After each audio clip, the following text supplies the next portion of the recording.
Welcome to The Explainer. Today, we're going to talk about a really powerful mental model for pretty much any new challenge you can think of. A new job, a new skill, maybe even a whole new phase of your life. It's called the 100-day rule. So let's dive right in. We've all been there, haven't we? That first day at a new job. You walk in and it's just a sea of new faces, new systems, a whole new language of acronyms you're supposed to understand. You feel totally overwhelmed, completely out of your depth, and there's this little voice in your head screaming, "They're going to find out I'm a fraud." Well, that feeling, it's totally universal, and it's exactly where this whole idea begins. Now, this might sound a little harsh, but trust me, it's actually super liberating. There's a name for that awful, awkward, just uncomfortable beginning phase of anything new.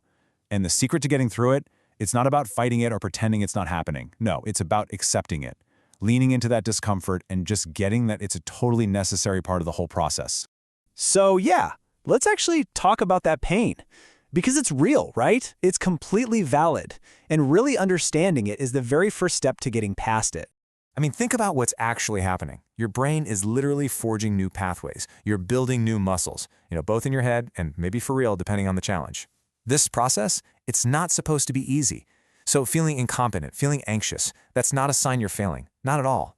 It's a sign that you're smack dab in the middle of a challenge, which is exactly where all the growth happens. Okay, so if we all agree that this discomfort is just part of the deal, how in the world do you get through it without just burning out or, quitting? Well, that's where this whole thing comes together. This is the 100-day rule. And what's so powerful about this is the shift in perspective it gives you. It's like you're taking all that insane pressure to perform right off your shoulders. For 100 days, your one and only job is to learn. That's it. You're not trying to be the office superstar by week 2. It's a dedicated, protected time just for you to absorb and adjust. So why 100? Well, there's nothing magical about the number itself, but it's really meaningful. It's about 3 months, right? That's long enough to actually learn the ropes of something new, but it's also short enough that it feels manageable. It doesn't feel like forever. It basically puts a box around all that chaos and gives you a clear finish line for that really intense learning phase. All right, so let's get practical. A rule is great and all, but what do you actually do? How do you put this into practice every single day? Well, the strategy is actually super simple. It's just 3 steps. First up, be a sponge. Your only goal is to absorb everything you can. Listen in meetings. Read all the stuff they give you. Just watch what your colleagues are doing. Step 2, ask dumb questions. And I put that in quotes because really there are no dumb questions when you're new. They're just clarifying questions, and it's literally your job to ask them. And finally, step 3, aim for small wins. Seriously, don't try to solve the company's biggest problem on your 3rd day. Just focus on doing one small task right, then another one. That's how you start to build some real momentum. And this right here, this is the mindset that holds the whole thing together. Every single time that little voice of imposter syndrome starts creeping in, you have to remind yourself, I am not here to have all the answers. I'm here to find them.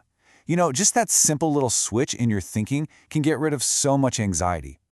So what happens after you've put in the time? After you've spent 100 days being a sponge, asking all the questions and stacking up those small wins?